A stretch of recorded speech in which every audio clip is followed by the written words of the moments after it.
Fantasy bust for 2022? Let's talk to a fantasy pro.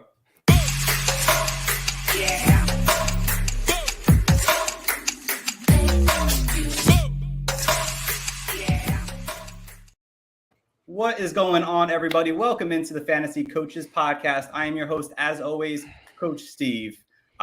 Today's episode, guys, we are talking fantasy bust. And Coach Jibbs not here today. He's playing some horseshoes in his little tournament that he's got going on Tuesday nights. But Coach John is here. Coach John, what's going on, brother? Nothing much. Tuesday, like you said, so just another day in the life. I had a great 4th of July, but I'm back into work, so ready to talk football. I'm excited. It's another Fantasy Coaches episode.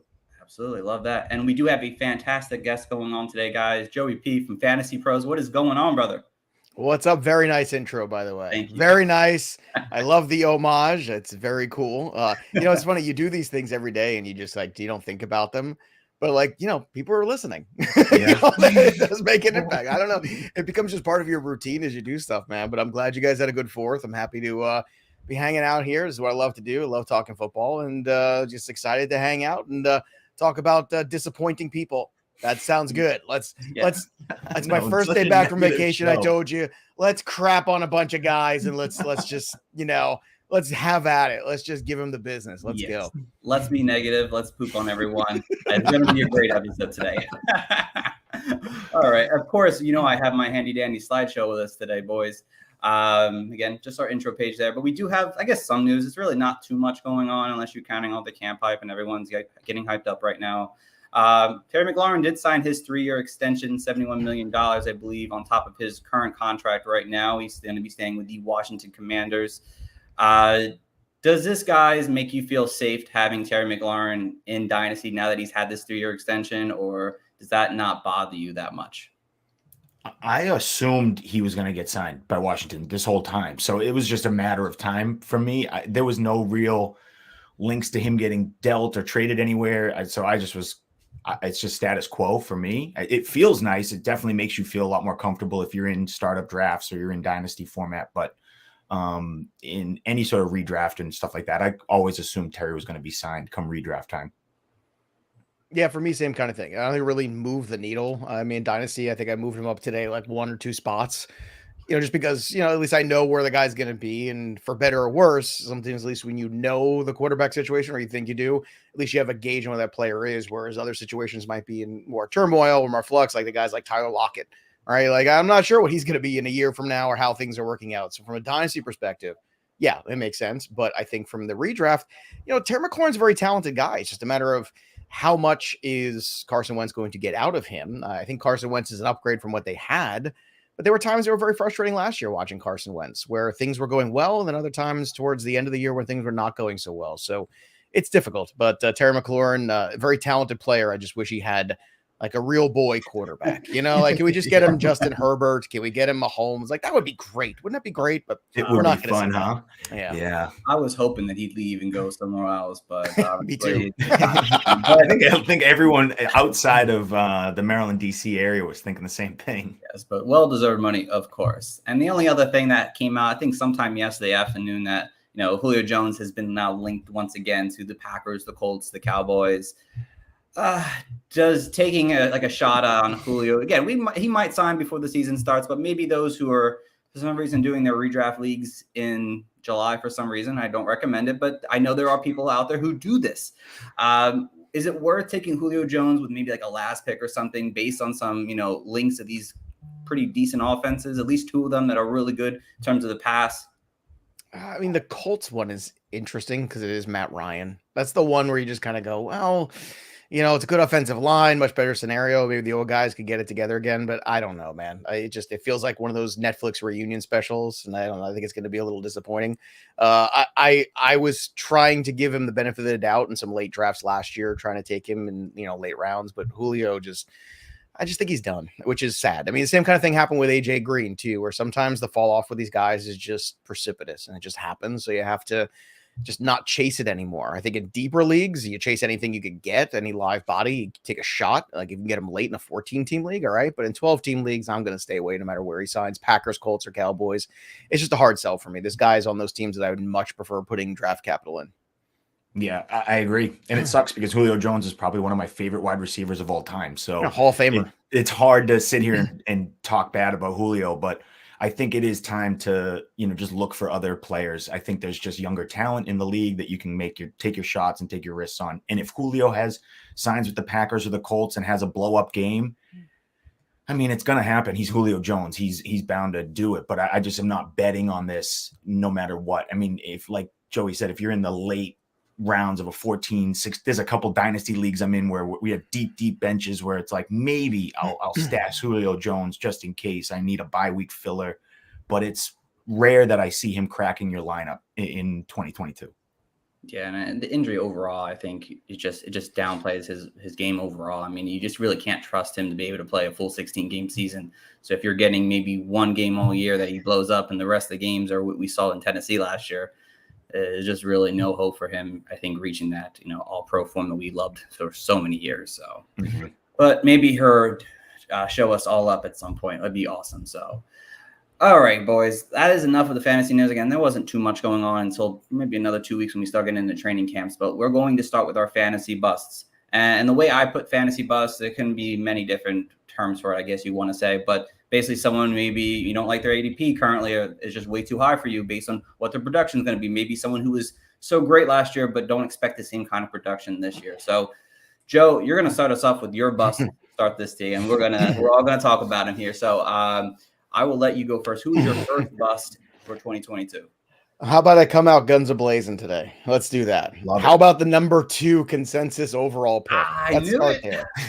Let's start with Christian McCaffrey. Can we please? I don't understand. It's like I had a discussion today on the podcast, and I asked, Friedman about it because we had Friedman on. It's great when you have the boss on because, he's supposed to be the smartest of all of us, and he's in the Christian McCaffrey camp. And I feel like I'm alone on an island, and I don't understand what the hell's going on. But my problem is, it's not that Christian McCaffrey doesn't have the upside. Of course he does. We saw it. What I don't understand is he's 25 years old now. Okay. He has had a ton of wear and tear coming into the league. This is all we heard. He's small. He's 5'10". He can't stand the workload over a long period of time. It's going to be really tough for him to take the NFL contact, all that stuff, right? Then he bucked that trend for 2 straight years. He was amazing. He was all world. He was Todd Gurley good, right?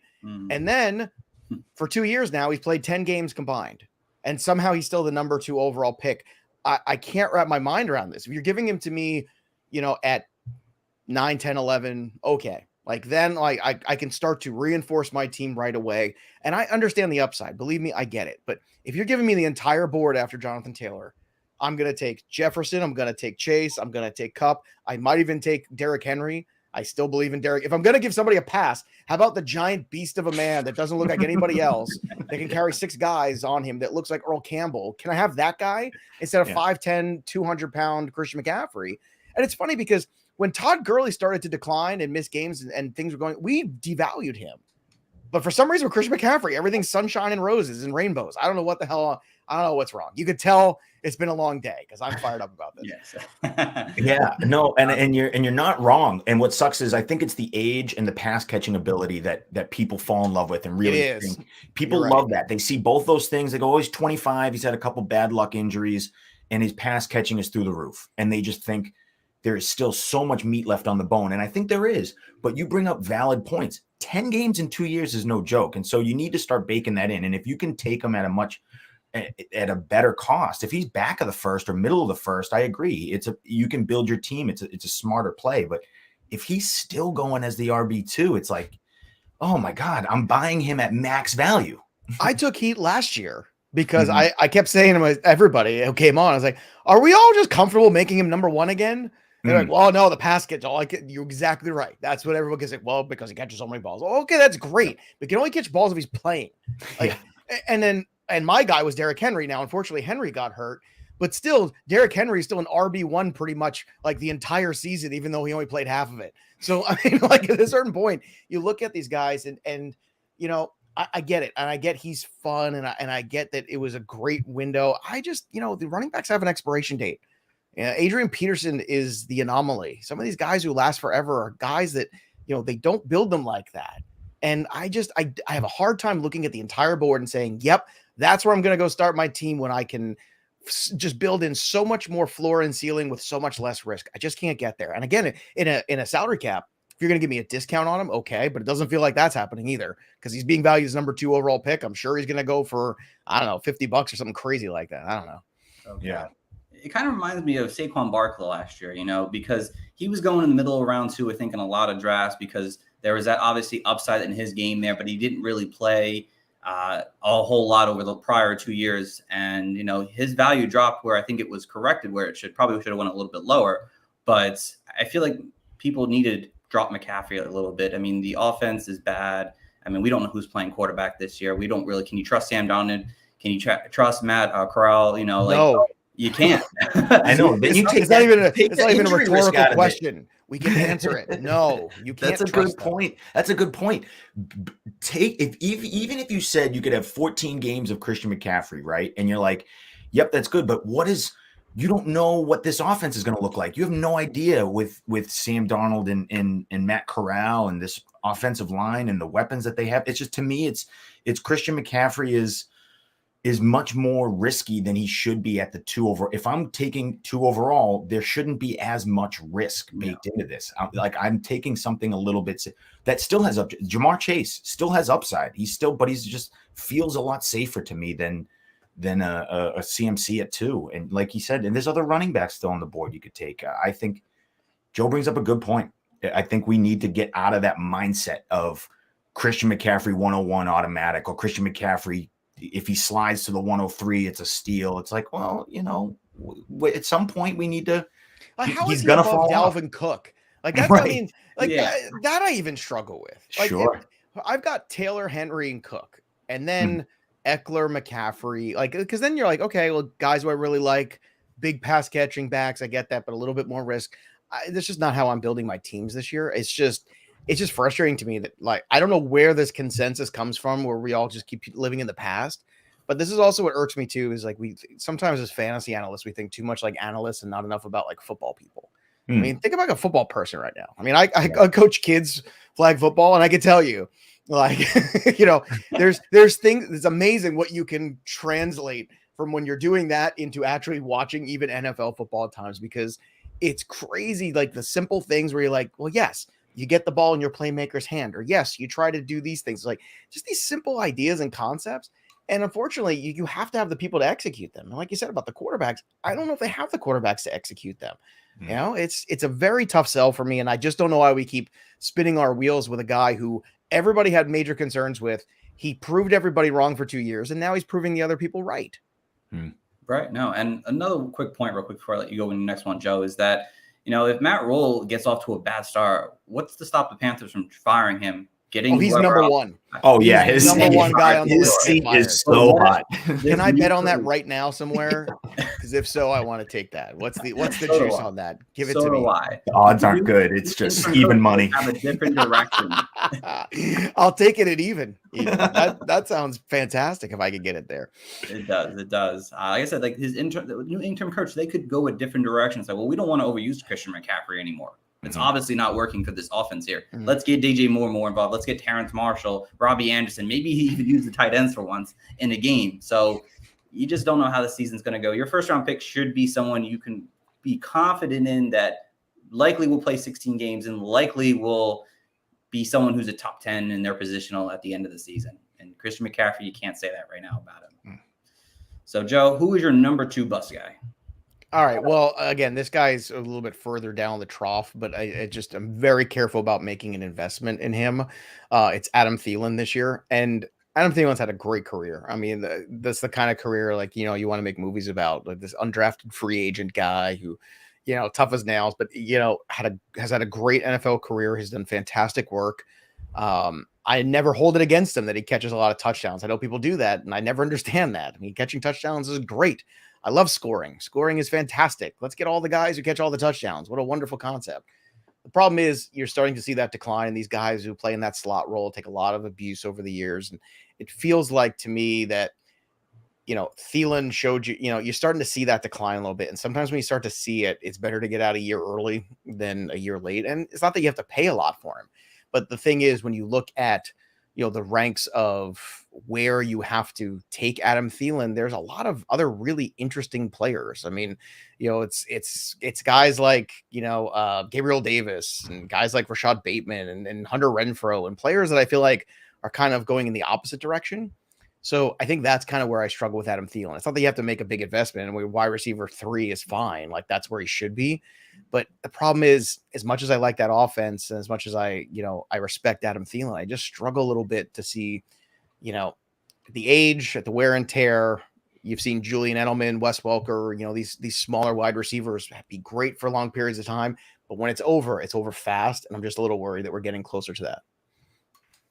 Yeah, I mean, it's something I always try and look for, and we always preach in the fantasy coaches is find players that are ascending. Don't draft guys that are we know what they are. We know Adam Thielen's kind of on the downswing. He's in the back nine of his career. We just talked about Julio Jones, who we all love, and it's like at some point people fall off, and it's like I loved Adam Thielen. He was great for scoring touchdowns. He was an unbelievable asset, and he was a great piece to have for so many years. But now, I think I just picked him up in like the 14th round of draft. And even that I feel like gross about. I like have him on my team and I'm like, he's a bench player that I'm probably never going to put in my lineup. Like, what am I doing? I should have grabbed someone that had much more upside that could have broke out. And it's like, that's just not going to happen with Adam Thielen. And I agree with you, Joe. That's just, and it's sad, but that's probably where he's at. Is he might get propped up on touchdowns again, but it's not going to be a prolific 1,000-yard season for Adam Thielen. It's going to be, maybe a DFS play, stack him with Captain Kirk there and get a couple points. But that's kind of where he's at in this stage of fantasy football. He's should not be a regular in your lineup. You love him, like have to start him type of guy. Well, and I think name brand recognition, people will still draft him high.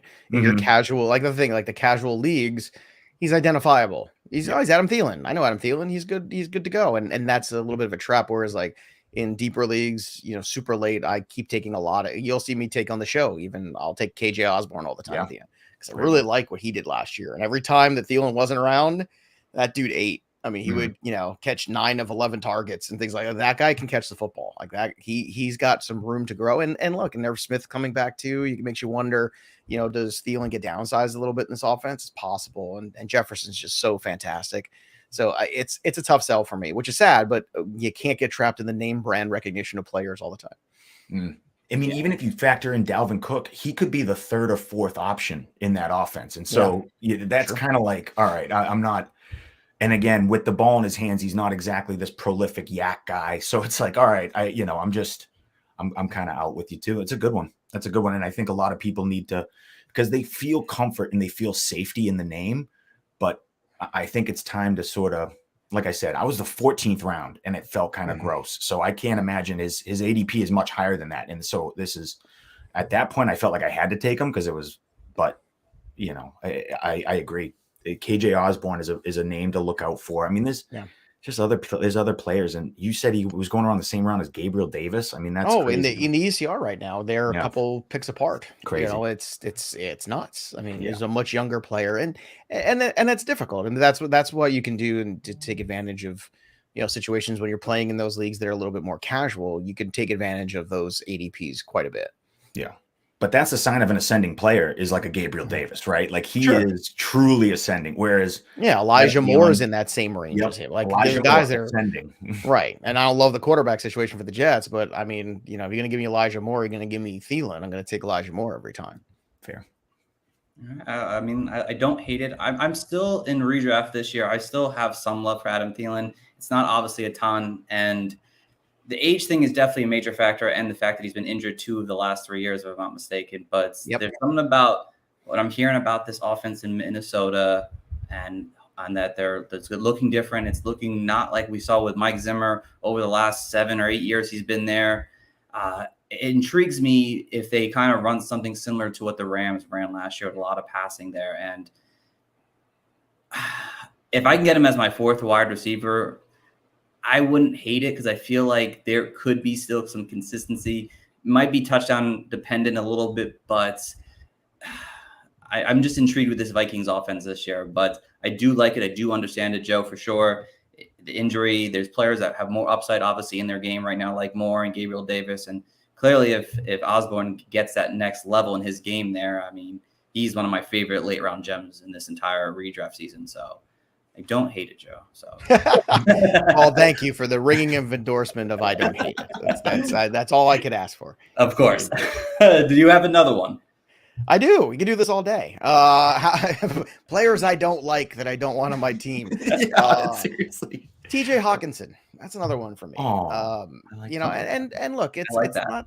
Once again, with TJ Hawkinson, he starts every season great. It's very exciting. It's just there's always that window where things don't go well or he gets hurt. And looking at tight end, I mean, the fact that it took a little while for this to happen, but eventually, I think I have talked the public into Dalton Schultz should be above TJ Hawkinson, and finally people are listening. But I think there's a big drop off there that once you get past Schultz at 6, who's typically around there, then when you get to Hawkinson, Goddard, Ertz, I just don't see a lot of separation there. I'd almost rather just take shots later on Cole Kmet and just see what happens. So it's more like, do I want to invest in this player? Is he worth passing on running back depth and wide receiver depth? So it's less about Hawkinson himself and more about what his cost is and the other players that go in that similar ADP, because I think that's where you start to look at it and you start to say, all right, well, now you have to, bake that into it. And is he worth that? Does he move the needle? And I don't think he does, especially when you consider how good Amon-Ra St. Brown was. I mean, what an incredible 7-8 week stretch that guy had to close. I've never seen anything like that in all my years where it was so consistent every week. It was unbelievable. And everybody still wants to crap on it, and that's fine. But then you also add in, Jamison Williams. You also add in, like all of a sudden Deandre Swift healthy, hopefully, into this offense too, catching more balls. And all of a sudden I start to wonder how many balls are going to let Jared Goff throw? And that's something you have to really ask yourself. And does Hawkinson move the needle in an offense that I think is going to be still pretty run heavy? So to me, it's not an offense I want to run to the table to be in. And at tight end, I just don't see him as safe as everybody else does. I guess that's my problem with it. John, what do you think?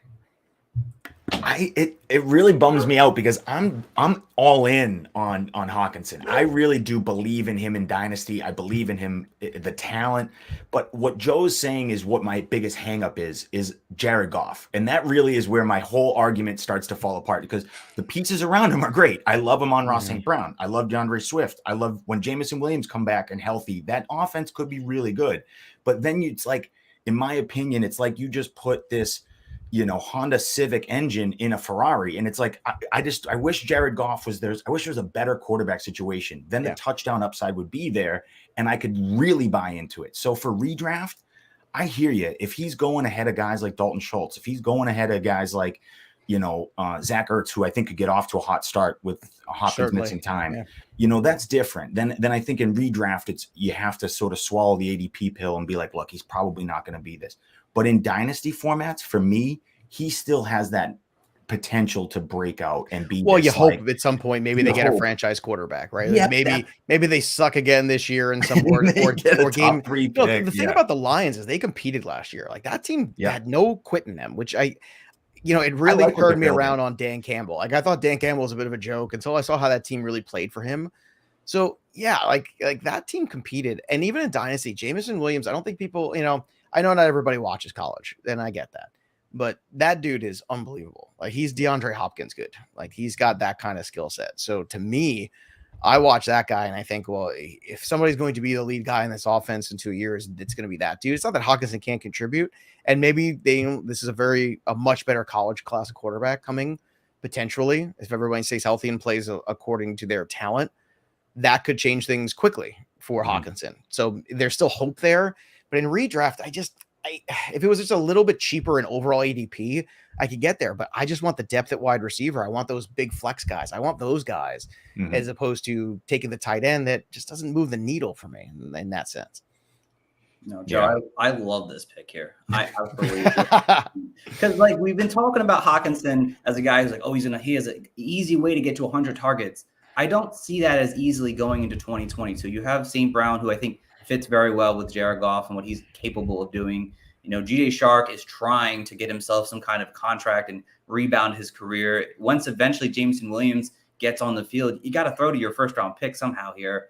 You have Deandre Swift. You have even Josh Reynolds, who has a connection with Jared Goff. I just don't see him having that 100-target season. And I mean, he's haven't had more than 6 touchdowns. I don't see him seeing more than that, if that, this coming year. So I mean, I get it. I like this one a lot. Yeah. My team in the fantasy coaches doesn't though. It doesn't, because I'm really hinging on this Hawkinson breakout thing. But I really am. I think the thing is sometimes we get caught up, guys, in the, we love a player and we love the talent and you see the flashes of it, but so much of the NFL, we keep going back to the same teams the last few years. It's always good to have Chiefs, right? It's always good to have, what do those certain offenses have in common that we always love to have? Where's Tom Brady, the Bucs? Okay, yeah, let's go there. They have great quarterback play. If you have great quarterback play, it's a lot easier to justify, draft capital. But when you don't have great quarterback play, and Goff had some moments down the stretch where improved, but still, he's not Joe Burrow. He's not those guys. He's not Derek Carr or Kirk Cousins. At least you have capable quarterback play at the very least at those guys. I think that's where you end up struggling, where at a certain point, if you're capped because of the quarterback play and there's only so many targets to go around, all of a sudden the math starts to just not make sense for the ADP. And that's where I struggle with it. 100%. The math doesn't work out with projections either. Trust me. when you start doing, because you want to give, Swift all these catches, you want to give Hawkinson all these targets, and then all of a sudden you get to projections and you get to the quarterback and you're like, yeah, there's no way Jared Goff is sustaining this. That's not possible unless it's an anomaly of a season and Jared Goff plays out of his mind. Then it may be, but you're right, Joe. That's where it all falls apart, is right there. All right, I'll give you one more bonus. You want another bonus guy? I'm not touching. This is great. How about Chase Claypool? No, not in any universe. No, I have no idea what's going on with the quarterback situation there. I'm hopeful that Mitch Trubisky gets a second life because I think he deserves it. He's taken a lot of crap over the years, so it'd be a nice story. I think Kenny Pickett's going to end up starting more games. Still a rookie quarterback situation. I love the guy that they drafted out of Georgia. George Pickens is a heck of a wide receiver. You didn't get to see him do much because that defense was so incredible. They never had to throw the ball until they got to play Alabama the second time. Like that's pretty much it. Like it's so funny to me that people are like, "Oh, how good is Pickens?" Well, they never used Pickens because they were up, 27-0 at the half. So what the hell? I mean, why are they throwing the football? Nobody could run past this defense. Nobody could do anything. That defense was so good. So he didn't have to do anything except play D and run the football. And then you got, Deontay Johnson in there still too. And I like Freiermuth a lot. I think he's a football player. I like that kid a lot. So I just, Chase Claypool is one of the guys, like, I don't get it. Last year, he had every chance to become a stud when Juju Smith-Schuster went down and with Ben Roethlisberger, and nothing happened. And I'm out. I can't chase that at all. No, but if he was on another offense like the Chiefs, maybe I'd like that a little bit more, but not here, not in Pittsburgh. I mean, he thinks he's a top 5 receiver, but I said top 3, right? Isn't it? Top three. Top 3. That was a comical quote. He's like the 3rd best receiver on his team. Maybe he's probably 4th. Maybe. Yeah, maybe. There was a meme. It was like, I'm the top 3 receiver on the Steelers. Top 3. I saw that. It was like in the city of Pittsburgh. The Star Wars prequels, right? Yeah. You mean on the Steelers, right? Yeah. Right. Yeah, right. Oh, God. We went one too far. All right, Coach Sean, you're going to be on the spotlight now, my friend, even though I spelled your name wrong because That's fine. Last second. That's fine. It looks like Coach Joe now. Coach Joe. I'll go by Coach Joe. I can't lie. It actually might have said Coach Joe, and then I was like, that doesn't sound right. Let's get Coach Sean, and of course I missed the N at the end. So Coach Joe, you're up, my friend. So give us some of your busts. So I'll start kind of spicy, I guess. I think Keenan Allen is a bit of a bust at wide receiver 10. I think, again, this comes down to the ascension of Mike Williams. I think Mike Williams is going to be a massive piece of that offense. They paid him to do so. If he can stay healthy, then sky's the limit. But Keenan Allen himself, just the player, good, reliable, safe piece, plays out of the slot, love him as a route runner. He's an unbelievable weapon for a good offense. But I just don't see at wide receiver 10 on the board. That's why you're drafting at his ceiling. Like you're not going to get more out of that. If you have to have him as your wide receiver 1, say you start running back, and he has to be wide receiver 1, there's going to be down weeks for him that suck. And it's going to be stretches of no touchdowns and he goes for 6 for 80 yards. And you're like, what good does that do me? He doesn't have that Jamar Chase 200-yard, 3-touchdown game in the bag anymore. He just doesn't. And so for that reason, I don't think he should be going that high at wide receiver 10. There's just other names I'd rather have. And maybe I start wide receiver early and then that's where I target that running back in that round instead of going Keenan Allen and thinking, oh, I have to go running back and shore things up with a nice, safe wide receiver 1. It's like, okay, that's not going to win you a championship to me.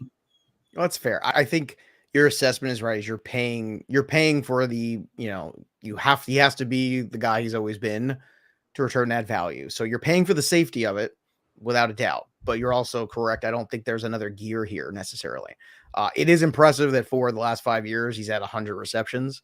So in full PPR, I get it. And I'm on board with Keenan Allen because I love Herbert. And I was somebody that was very skeptical of Herbert entering the NFL. I saw the tools, but I didn't know if they were going to translate very quickly. And my goodness, I love being wrong every now and then. And I was totally wrong about Justin Herbert. And even going into this last year, I was like, well, it's really good. Can he do it again? And then he was better. So I've now fully converted. I am a Justin Herbert believer.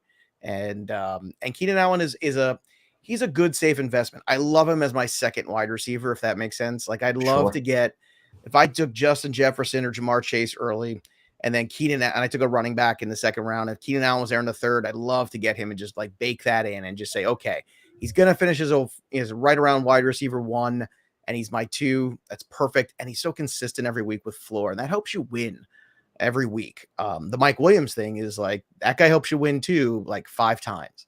And the other times it gets kind of frustrating, but everything you're saying about Mike Williams is right. I've been, Tags and I were like the biggest Mike Williams guys for years.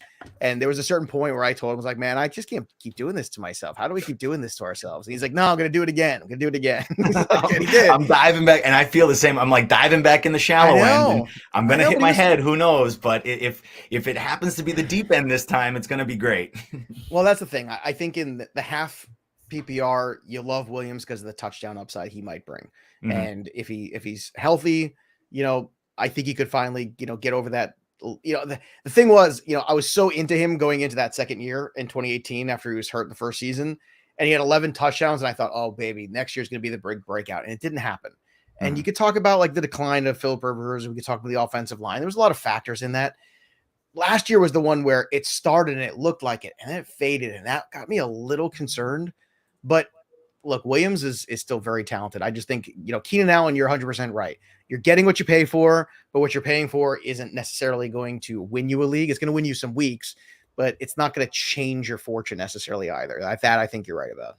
Yeah, no. And I think you made a good point. If I can balance my team out as my wide receiver 2, then for sure, but people still, you know what I'm saying? If you're still valuing him at that wide receiver 10, like, oh, he's a wide receiver 1 with this. No, I think he's a high end 2 at this point. And he's like, he'll finish end of year as a wide receiver 1 because his points will be there. But we have to start valuing him more as a valuable 2, as a high end 2 than he was this reliable, week in, week out, middle 1. It's like, I think he's just kind of leveled down a little bit. My next one's this one's near and dear to my heart because I've talked about this player a few times now. Kenneth Walker is my next bust. I think Kenneth Walker is just, for redraft form, dynasty, love the player, love the situation, love everything about it. Get that off my chest. But for redraft, we need to stop with this ahead of Rashad Penny business. We need to stop with it. We should be drafting Rashad Penny ahead of Ken Walker in redraft 10 times out of 10.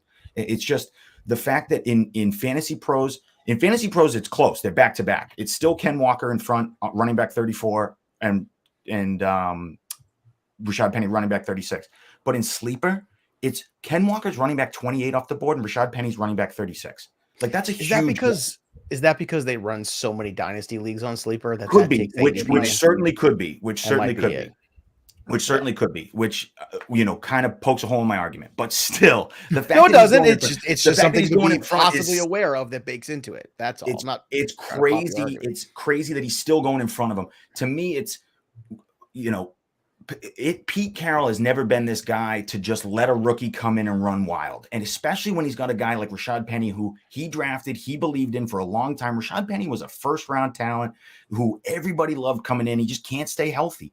Well, I think he showed at the end of the season when he gets 10-plus touches and he shows his health, the team is reliant on him and the team's willing to use him. So I think that that's going to be more of the trend going forward. But we're drafting as if Kenneth Walker is just going to walk into this role and take over the role.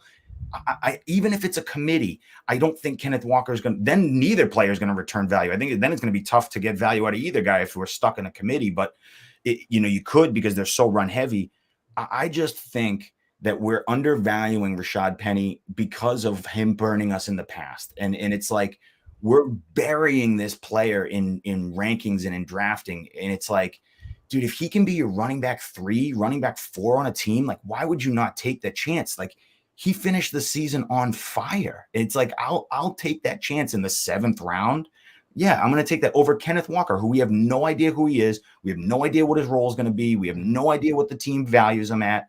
It's just, to me, it's crazy that we're just letting Rashad Penny drop and fall because of, he's the guy. He's going to be on the shelf week 3. It's like, well, he might not. He might, get off to a great start and have a great season for you. And yeah, he will go on the shelf. And at that point, then hopefully you have to make a waiver ad and figure it out. But that's what fantasy is all about. Like, I'm not going to sit here and say, I don't want that player, in the 7th round. Like, I'll take that with top 10 weekly upside. I'll take that.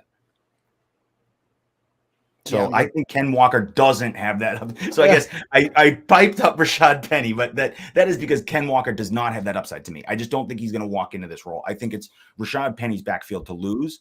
And if week 6 Rashad Penny's hurt and Ken Walker takes over, then I have to change my tune. But I don't think I just think drafting him in redraft before Rashad Penny is just, to me, it seems off. It just seems way off.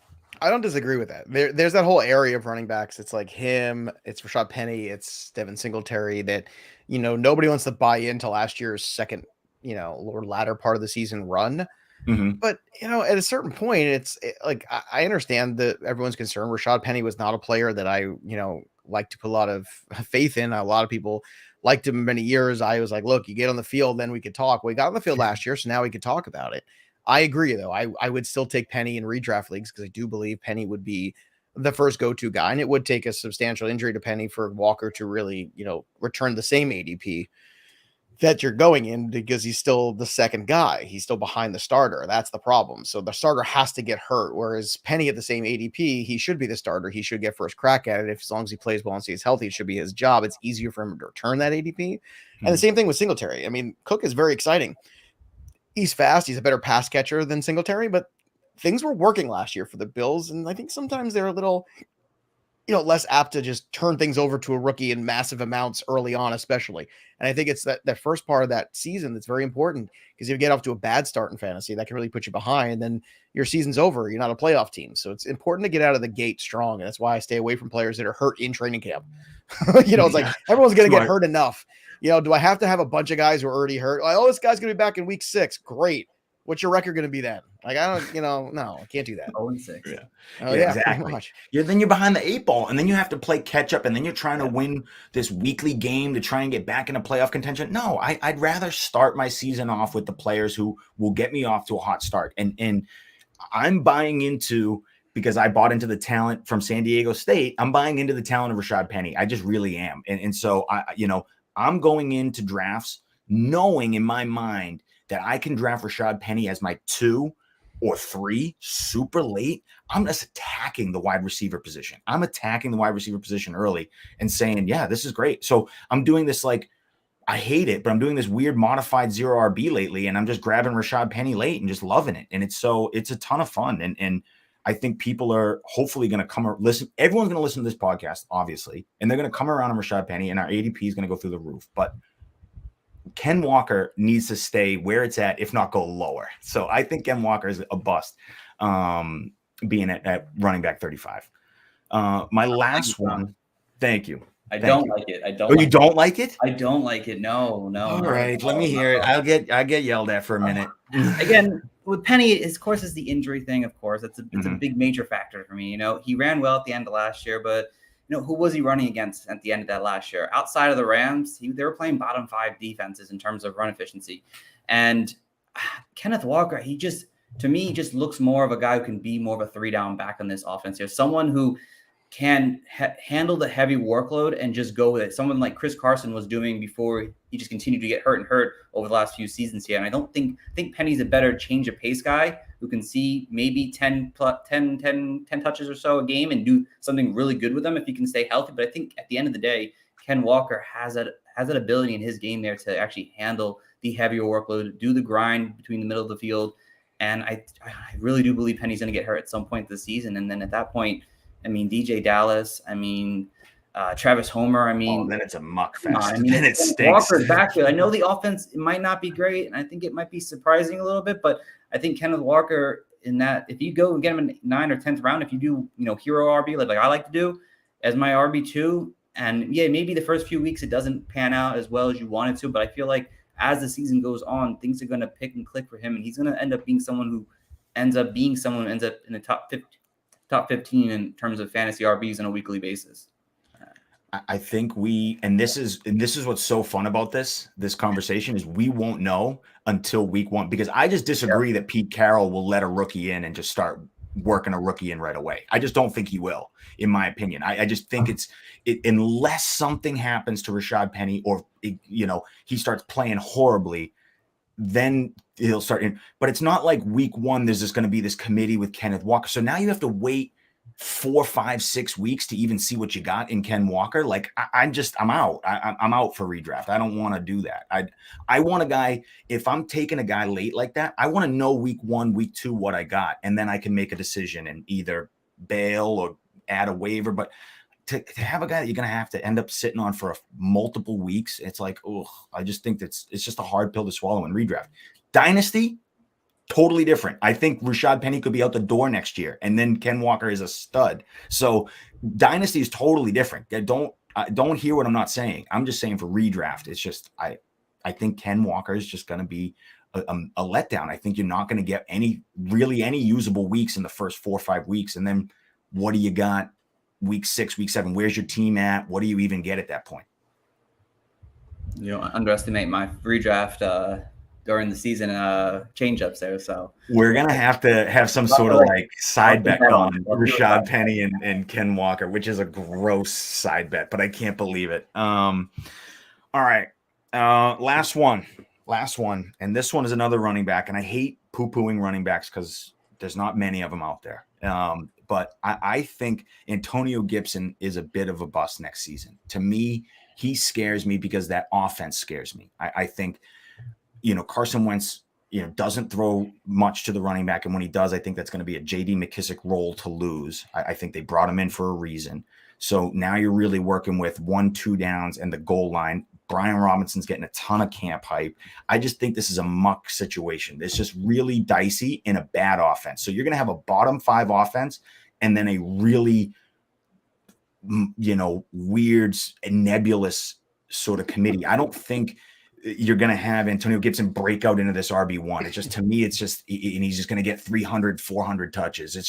It's not going to happen. It's going to be this 200, 250 touch guy in a bad offense. And so at RB17, I just think there's other people on the board still that you can have more value in. Yeah, this one hurts me because I like Gibson. And last year when, Gibson had that shin injury, and then he had, I think it was like a strangely scheduled game and then the bye. So he almost had like 10 days off. And I thought, all right, this is going to be the make or break. Like he's going to come back and be good, or he's going to come back, or he's not going to come back and be good. And then we'll know for sure. And he came back and he was really good. Excuse me. And that's like the problem. Like you want to believe, you want to buy in, and then they keep, they bring in McKissic back and all these things going on. It's another offense where you question it. How good is this offense going to be? How much fantasy scoring opportunities are there going to be for him in the first place? And as for a guy who was a receiver in college, God, I wish they would use him in the passing game more. I don't understand. I don't so crazy, right? People forget that he was a receiver in college. It's insane. I don't get it. What you used to do? All right, we just want you to run. Don't catch the football. Take your best asset and just put it in your back pocket. It's so Excuse silly. me. Sorry for the coughing, but No, I you're just fine. get very emotional about Antonio Gibson. But it is true. I feel like he's valued properly. It's just whether or not you want to make that investment. And I think that, depending on who your first running back is, once again, it's all about roster construction, whether or not you can take that risk on. Like if you got Jonathan Taylor and you got somebody else that you feel really good about, and your wide receiver, and you want to roll the dice on Gibson, all right. But it is tough, and I think you're coming at it the right approach, which was the consistency for 2 years has been lacking. Great finishes, and that's the problem. It's like every time you finish great, it leads you go, okay, well, what about next year? Okay, maybe it's gonna be the year, and then it starts off bad again, and that's a problem. It's not that like JD McKissic should scare you off or anything like that, but I do believe that there's certainly more downside than upside at that point. And that's difficult. And once again, we come back to the same point. If you're looking into the general vicinity of other players in that ADP, there's a lot of solid wide receiver talent in that same ADP that I would rather have, but I'm just a little bit more wide receiver heavy in my drafts nowadays.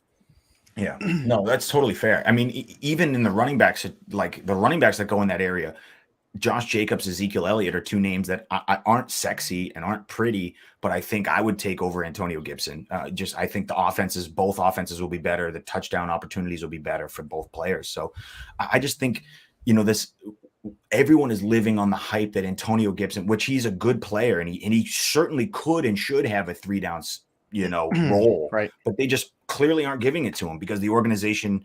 Sometimes we forget that these organizations aren't all smart, and some organizations like the Washington Commanders just aren't run correctly, and they're just going to be, a tough franchise and not have a plethora of fantasy points to go around. And so that to me is just I just think there's too much downside with Antonio Gibson. All I see with Gibson is that they continue to take away his passing role.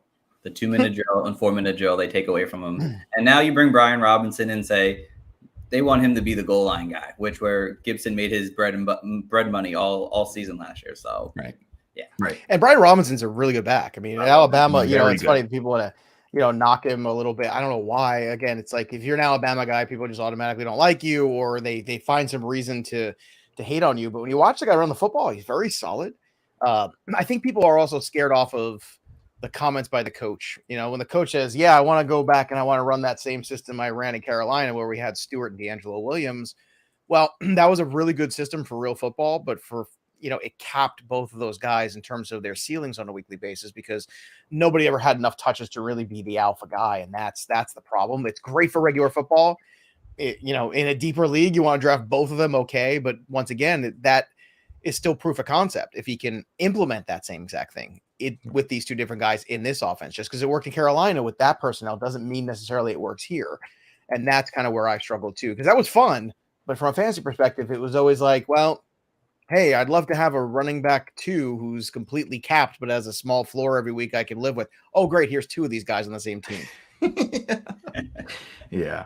Yeah. So I just think there's just, again, given the board and given what's there, I would, there's other people in that range that I think Antonio Gibson is just, he's off my radar.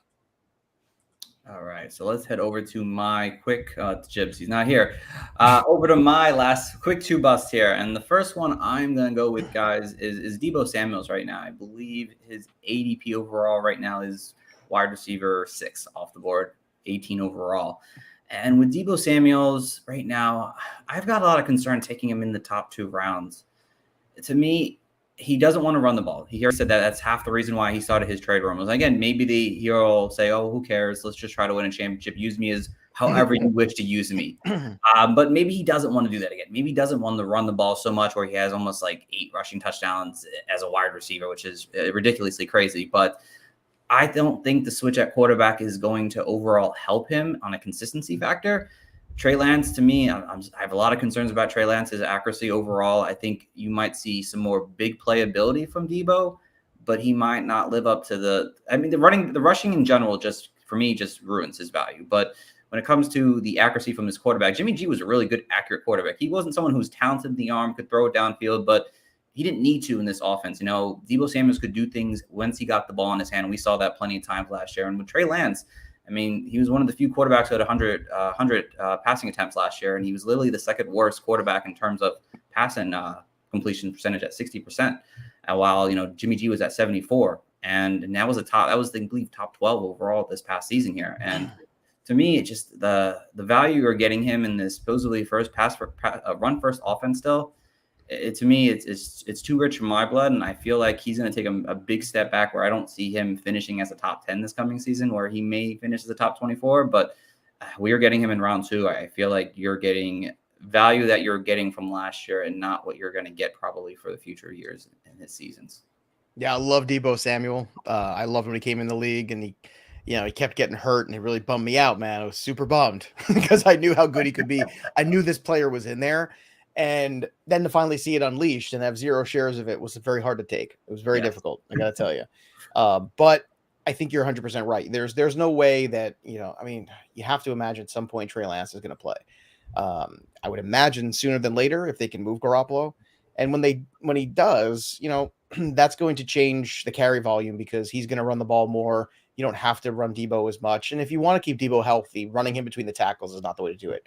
Like, you got to find other ways, to do that. And they'll still do the jet sweeps, and they'll still get him the football because you want to get your playmakers the ball. But it's hard to see him repeating that. Like, last year does feel like, okay, I don't think it can get any better than this. I've had a couple of teams where, because I start wide receiver a lot, like I've had Devontae Adams and Debo Samuel. I was like, well, I can live with that. Like, that's a start of a team that I'm going to live with, but that's very doable at the turn. Like, that's just there for the taking, basically. And then I can fish around for RBs later. I'll go take AJ Dillon later. I'll go take Breece Hall later. I'll go pick all these guys who are just kind of floating around there, and I'll piece it together. But as my wide receiver 1 still, you have to bake into the fact that it probably can't get better than last year. Everything broke well. The health was good. And the extra carries and touches he got because of playing running back as much as he did is not something you can bank on this year. It's not the perfect recipe to keep him on the field.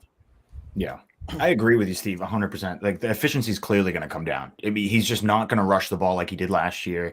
I think everything, health, offense, everything went perfect for him last year. So naturally, it's just going to come back down to earth a little bit.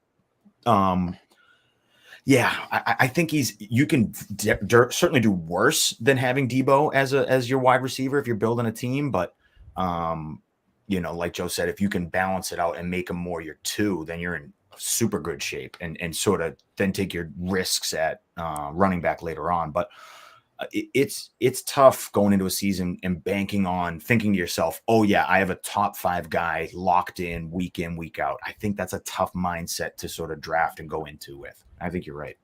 Yeah. And my next guy is similar. I think I mentioned to you, John, right before we got Joe in here. And it's Austin Eckler right now, sitting at ADP 2 overall right now in Fantasy Pros.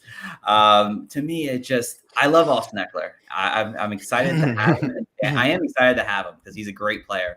But we talk about Christian McCaffrey, how he was a smaller structure guy, only 5'11", 210 pounds.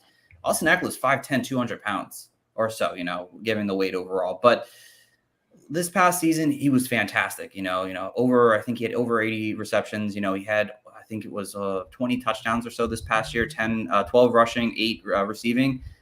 That's got to come down. I mean, this is a great offense. I get it. But I feel like Isaiah Spiller is going to have a role in this offense here. I know they didn't draft him in a higher capital. I know he's a 4th-round pick, but I love his talent coming out. He was my 3rd running back overall going into the draft here. He fell a little bit, which sucked, but he's that kind of guy that can, that goal line back, that in between the tackles guy. And I mean, you can't force Austin Eckler to, see so much work for being such a small guy. If this Chargers team wants to make a run for it, you can't use Austin Eckler in that fashion. You got to put him back to more of that pass happy situation where he's playing on 3rd down and all the passing offense there. And in general, I don't know if the targets are going to be there to that high level again. You bring in a guy like Gerald Everett, I think is a upgrade at tight end over what you had from Jared Goff last. Someone who's more athletic, someone who can, I think I heard rumors that they want to use him on end arounds. I mean, he's the kind of player he is. He's just a more athletic person for almost, I think, 7 years younger than Jared. I can't think of his name. Jared Cook was last year. And then you have guys like Jalen Guyton, and then you have Josh Palmer, who are young, trying to step up and take that next step there, who one of them might take that step to be an actual 3rd wide receiver on this team to challenge for targets on this offense here. So again, he's a great running back. And if you get him at 2, you should expect, especially in PPR leagues, good value. But I think you're expecting a high ceiling where he's going to get 20 touchdowns again and just be an absolute beast all year, which I don't see that happening. I don't see him finishing in the top 5 this coming season. He might be an RB1, maybe more of a low end RB1, but if someone's drafting him at 1, 2, 3, to me, it's just too high. This is why I'm taking wide receivers after Taylor's gone. I mean, this is what I like. Everything you said is right about Eckler, and it's just I don't get it. I mean, you can give me Jefferson, Kupp, and Chase, right? After Jonathan Taylor goes, I can take any of those guys, and if they're all gone, then we can start having these conversations about these running backs. And okay, then it's a little less risk because the later you take one of them, the more you can back it up quickly with somebody in the second round of a high quality volume. And it's crazy to me. Eckler's a wonderful player, great talent, a great season. And you're right. They've been looking for a complimentary running back forever since not forever, but, since Melvin Gordon left, long enough that there's been some terrible names, whether it be the Justin Jacksons of the world or Larry Roundtrees. I mean, nobody's been able to be that guy. Joshua Kelly. Spiller is a guy that I'm taking everywhere because I do believe in one of those instances, if Eckler does go down, you could see Spiller become a very good fantasy back for whatever that period of time is because the offense is so good, like just strictly because of the offense being good. And that's something I think that we all tried to identify, but I don't think they had the guy. In draft capital of running backs is different now. So like a 4th round pick is like a 3rd round pick now. Like you just got to move everyone down around and then you have kind of a better idea. So, a 4th round pick is still draft capital on a running back, but more importantly, it's to your point you make, the running back in front of him has some size issues and has a lot of workload and is very talented, but they've been looking for a complimentary back for a while. And if they found it, it shaves a little bit of the upside off. And it's more just philosophical at this point, how you want to build your roster. And if you want to take that big running back or not. And I've gotten to a point where the NFL has told us how they value running backs, but we're just not listening as a fantasy community yet. Yeah, for real. I'm with you. It's hard because I love the player and I love the situation. And I always say, look for running backs in good offenses. Like they tend to hit, right? Like, but when you bake in the value and say, oh, I have to take them 2nd or 3rd off the board, again, it's like, that's so rich. Like, that's just so rich for me. Like Joe said, I would much rather have a Jamar Chase. I'd much rather have, Cooper Kupp and some of these other, and then you get into the running back world. I think in a redraft situation, you can make a case for a Derrick Henry. You can make a case for, a Dalvin Cook, some of these other people in redraft. So I think you're right. I think Austin Eckler is getting absolutely, if he's going as the 2nd RB off the board, that is crazy to me. 2nd or 3rd is crazy to me. He's more of a back of the 1st, middle back of the 1st type of guy where I'm like, okay, and then I can come around, in the 2nd and hit up another running back with some, maybe some safer workload and maybe hit another wide receiver, something different, But if I have to bank like, oh, yep, Austin Eckler is going to be this week in, week out, top 3 guy, like that's a tough way to build a team. Mm-hmm. Yeah, definitely. So those are my 2 busts. I'll leave it there. But we do have one last thing, Joe, for you. I've been asking all of our guests, what is just your overall strategy for redrafts? Well, I think I've made it pretty clear on this program already. I will say that. Well, I kind of said it last, segment there about the NFL is telling you what they think of running backs, but as a fantasy community, we're still a little slow on the uptake. The hero running back is fine. I will still gladly take Derrick Henry. I'll still gladly take Jonathan Taylor. Dalvin Cook I will take, and I will realize you will miss some games. And if I take Dalvin Cook, I think it's imperative to take Madison as one of the few handcuff situations I think you have to, because it's very rare that you have a handcuff and a running back can be good enough to replace the guy in front of him because you saw it. So that's important. So that's one of those situations I can swallow a little easier because I know how to back it up. But for the most part, you'll see me in all the shows. Tomorrow we have a super flex draft, so it's going to be a little different there. But you'll see me after I take quarterbacks. I'm going to be moving to the wide receivers. I just think that's the way we build our team. You build those matchups. You build the upside. It's a throwing league. That's what we are. That's what I want my flex spots to be. I want to move fantasy football to a place where we go from, if you're playing single quarterback, you play tight end, 3 wideouts, you play 1 running back, and you play 2 flex. Let people make the decision. Because more and more running back by committee, more and more specialization, having to start the 2 running backs, I think, is kind of a drag. I think it changes the dynamic of the game for the better if we start to look and start to pivot that notion. I think that's the way we should start to. I'm going to be running the Black Book Challenge League this year on Fantrax. We're going to have hundreds of people coming in for that. We're going to announce that officially next week, but that's going to be the format of it, where it's super flex, 1 running back, then you're going to play the other 2 flex. So you have the option. So figure out how you want to run with those wide receivers. But I think, those guys tend to get hurt less. They tend to be more productive, and I think these last couple of years just being beaten over the head with the running back attrition in the first round, especially, it's like, come on, guys, like let's evolve. Let's move past it a little bit. And I'm also somebody who's not afraid to take an early quarterback. I'll take a Josh Allen. You're going to give me 35 points every week. Okay, good. I'll take that. We'll see who wins. Well, you guys dealing with injuries and all. Oh, this running back is out for 3 weeks that you took. My guy's going to be out there dropping huge fantasy point numbers. So if I can't get Josh Allen or Herbert, one of those really top elite guys like Lamar, then I want to wait and I want to go all the way to the end and just, take a shot on Trey Lance and then take Kirk Cousins or Derek Carr and somebody like that and just kind of pair them together and just hope at some point I get the guy that I think I'm getting. But that's my strategy. My strategy is to learn from what we've seen and start to value these people appropriately at their positions the way the NFL does, because I think when it's a passing league, then you have to move the wide receivers and the quarterbacks forward. And you have to pull back the running backs a little bit more and understand that your season can be over before it starts. You keep losing these McCaffreys, you lose these Saquon Barkleys, you lose these guys time and time again. Enough is enough, And it's funny. There's Saquon Barkley getting devalued properly, right?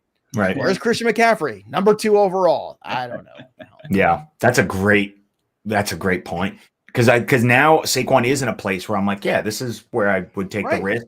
He's in a suspect Has Saquon offense not with showed injury you that concern. he can be the 1-1 running back? Of course he can. Of course he can. Yeah, of course he can. Of course he can. It's so crazy. It's a bigger dude last time I checked too. in a vacuum, it's the same scenario. They're in a suspect offense with injury concerns and all these other things. And so with a quarterback play, you don't know. One's RB14, one's RB2. I can't. Give me the 14. Yeah, killing me. Crazy. Well, that is going to wrap us up tonight. Joe, you were a fantastic guest, as always, my friend. If there's anything you wanted to say, shout out what you're working on over there at Fantasy Pros, the floor is yours, my friend. Well, first of all, it was good therapy tonight to bitch and complain about something. So that was good after a long day, and you guys are fun. And I think you guys have great points and fun show, and you guys should definitely keep up the good work. All the shows at Fantasy Pros are rocking and rolling there. The new Black Book, of course, Fantasy Football Black Book is out on Amazon. That's out there for everybody to go get, and change your world, man. Relative position value, that opens your eyes about strategy. We put so much into rankings and so much into tiers. Well, how about quantify those rankings and tiers? How about seeing where the drop off is? How about understanding that RB is not a position, RB1 is a position, because most teams are going to have one. Wide receiver 1 is a position, because most teams are going to have one. How do you stack up against them? How do you build core roster strength? And I think, more strategy, less, debate over minimal change between these 2 players who are back-to-back at ADP. Like, that's all great. They're both good. But how do we construct rosters properly in different formats and different league structures in order to be successful? And, if you play Dynasty, nobody's got more rookie profiles than us. If you play IDP, nobody's got more IDP profiles than us. Like, we give you everything you need. And that's, we're trying to be that one book for all your leagues. That's the idea. So going strong, baby. I always, give credit to the Black Book as being one of the tools that I always use. And Thanks, man. Changed sort of how I analyze fantasy football and how I attack things and how I approach things. Thanks, man. Listen, so anyone out there listening knows I'm a big fan. So it's good to hear that you're doing strong and you're still pumping along. We're still pumping them out, man. I've been Erickson's there still, and Derek Brown, Scott Bogg, my whole crew. And it's funny, my crew, have you seen in the last year, they've infiltrated Fantasy Pros. I brought all my friends with interesting. me. You're the join Fantasy Pros. You guys are just growing on a ridiculous rate. Holy smokes. You guys are building a super team. I remember when you were the newbie there, man. That's right. Well, for some reason they listened to me. I don't know why. But, for whatever reason. And look, it's always easy to work with your friends, but it's always much easier when your friends are super talented and great at what they do. Mm-hmm. So, like, your comfortability factor, with the guys that you love to talk football with, who are super smart, are super passionate, that, you've kind of helped out in the industry, to then be able to bring them over to Fantasy Pros and work with them every day is heaven. It's great. And I'm very loyal ferociously to my people as much as I can be, because, we've all helped each other at different points in times and all that. And it's very important. That's all you have at the end of the day. And I'm very lucky that, I've identified some great people and they've listened to me and given them opportunities. And every time they had the opportunity, they shined. And, I've only been at Fantasy Pros since February of last year, which is crazy. It feels like a lot longer. Seems like yeah. I've been on the show for years, but like actually as the host only since February of 2021. Wow. So it was a long season last year, but it's so great to be able to do it with those guys, because those guys are just, Bogman is about as good of a college football guy as it gets. Bringing in Thor, like you said today, it was a big announcement. Awesome. Friedman is somebody that I've respected for a very long time, and getting him over there running the ship is fantastic. He's incredibly gifted and hardworking guy, and it's just awesome. It's a great group, and we're excited. Like we're excited, so we hope everybody like is excited when they hang out with us, because I feel like it's infectious a little bit. Like we love it. We want to be there doing it. Love it. Absolutely love it. Like I said, we feel that way when we brought Coach John on. We've had John on the show a couple of times, and then I talked to my buddy Jib, and I was like, let's bring John on. Let's get a third guy on here. And he was absolutely like, let's do it. I'm like, all right, let's do it. And listen, guys, you start somewhere. I don't know how many years ago it was now. I'm more than 12. I can tell you that. With 13, 14 years ago, me and my buddy Dan Strafford started a podcast, and it was a lot harder to do podcasts back then. We had to steal equipment from his work on the weekends, because he worked in some sort of television type place for some testing company. I don't know what the hell he did, but he had microphones and things like he that. Had access. Yeah, he had so access. We used to record them, and it was right when SiriusXM had started, and we were trying to get on this, fantasy channel, and eventually we did. Right away they told us, no thanks. Like, who the hell are you guys? But it just shows you that war of attrition. You start somewhere, and if you keep at it and you keep getting better at your craft, eventually those opportunities do present themselves. So it's a war of relentless attrition. It's like the running back position, Joe. Just like the running back position. It's a war of relentless attrition. I'm not zero RB, because that's not a strategy. That's a cop-out. All I am is saying, let's take a deep breath and realize what the NFL is. That's all I want to say. 100%. No, and I love that. I love that take. John, anything you want to say, brother, before we go? I got nothing. I got nothing. I had a great show. This was awesome talking to Joe, one of the big boys in the industry. So this was a good night. Yeah, this was fun. Absolutely. Definitely a great episode, guys. As always, please go check out our website at www.thefantasycoaches.com. We have articles popping out here, there. We have our podcast. We have our Insider Playbook I've been working on the website here. And, of course, start tuning in on our Twitter, Coaches Fantasy. We will be doing a small pod-a-thon that we did last year with the Humane Society. It was really great last year. We did it for like 6 hours. This year, we're hoping to do it till about 10 hours or so. We raised a good amount of money, and we're hoping to double it this year. So just stay tuned for more information on that. We're hoping to have it sometime in August. So as always, guys, thank you all for listening. Tune in until next time, guys, and have a great one.